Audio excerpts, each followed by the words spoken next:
UC students say they're nervous for their kids to make their way back onto campus after a number of incidents off campus. There have been reports of break-ins, students being held at gunpoint, and cars being stolen. WLWT News 5's Lindsay Stone is live in Clifton with a message from parents to university officials and what they want to see happen before they send their kids back. Lindsay. Good evening, Chris. Yeah, thousands of students are making their way here in the next couple of weeks, class starting in 2.5 weeks. And while all this is happening, some parents are voicing their concerns about safety. This after a recent string of break-ins, burglaries, and robberies, some happening in broad daylight. Like most parents sending their child off to college, David Dalton says he's nervous. It is scary.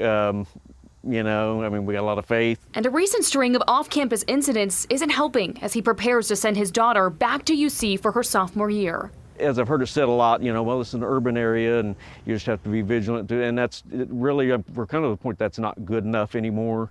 The problem is a growing problem and it needs addressed. Dalton is one of many UC parents demanding better safety measures.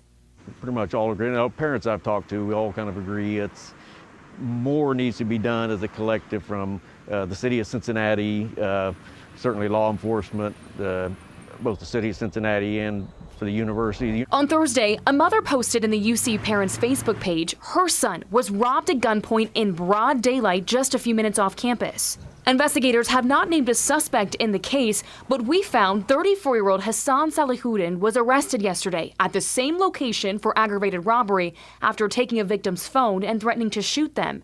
His rap sheet shows a lengthy history of robbery and criminal trespassing charges. Over the last year, a lot of the perpetrators of these crimes and these incidents have been repeat offenders. They've got lengthy records. Dalton is asking parents to talk to their kids about safety, even in places they feel safe.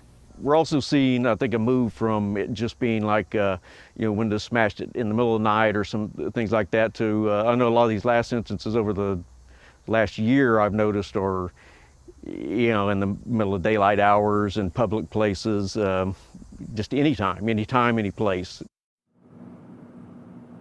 Now, we reached out to campus police as well as CPD. Both denied our request for an interview today. However, CPD tells us they will begin rolling out messages aimed at back-to-school safety starting next week. We're live tonight in Clifton. Lindsay Stone, WLWT News 5. All right, Lindsay, thank you so much.